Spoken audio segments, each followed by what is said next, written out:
Surraakoo uffannaan kee addaam simboon kee dabaalee bareenni fuula kees daran natti caale kan si hawwu qabee sin arguun karaarraa bareenni si qofaam addunyaa kanarraa bubbee fi kosiiwwan bifa keen balleessu aduuf roobni caamees gita keen xiqqeessu ardiif samiin kunuu waliin qabee saasaa dhoksaa miidhaga kee gad qabee asaasa yaa isa danda'aa obsi kees bayeessaa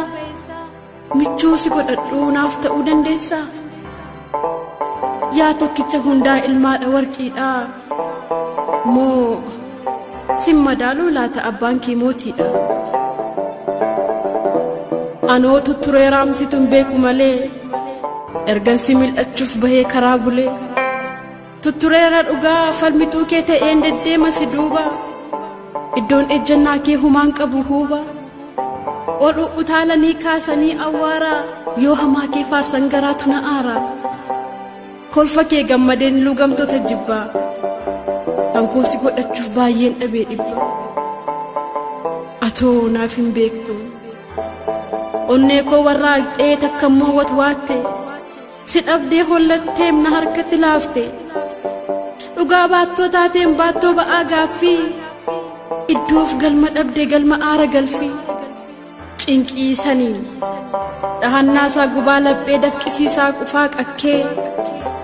bishaan dhugeen qabbaneessu achi darbees jalaan dheessu diraa hin mallee fi rarraate akkasuufi onneen siin dheebotte anaan kuffisuufi elaame surraa koo hoogganaa namoomaa siin ala jiraan koo jiraa mitiin homaa jaarrotaas imalee faana keen barbaada kan koo si godhachuu dadhabee tan aada dhugaadhaan ani bar mil'uu argaa namaa jalaatii rurruuqee osoon gola onnee koo keessatti si suuqee mormatti si kaadhee silaa akka kudhaamaa addunyaaf lallabeen nagaa cimaa dhaama ati bar na keessa garmaamtee na si eeffachiista miirota koo mootee na mi'eeffachiista lubbuu si dheebote naaf jijiista laagaa namummaan kee dhufee galaana koo daaka isuma dhugaatiim ati na keessa jirta walxaxaa keessa koo harangamaa carta guyyaa koo dukkanaa naaf ibsita dungoo haqaaf laaqan qabduu hin fudhattu durgoo yaa calaqqee anaa meemmoo ka'een galmasii ijaara masaraa guddichaa dhiiga koo tamsaas ta'a tanaaf muummicha mee kootuutii taa'ii gola onnee koobanii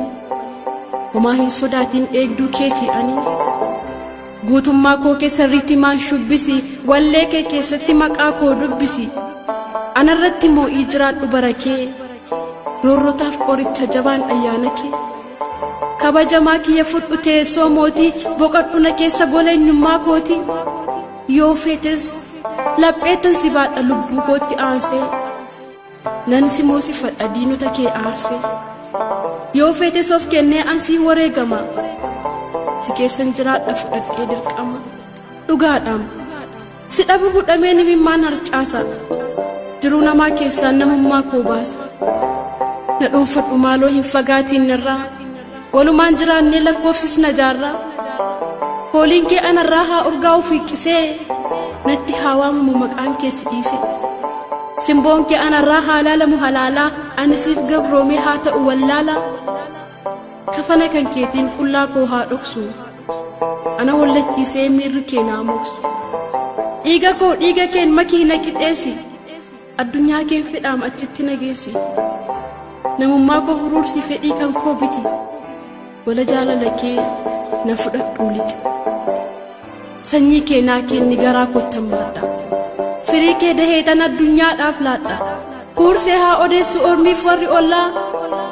ani siin argadhee du'ee aseenu boolla albuudan qabaanna jijjiirraa maallaqaa taatee erga uumamtee ati ilmoo waaqaa egeree si kaadheen nyaadhee bahaa sugaa bara jireenya koo naaf qajeelchi dhugaa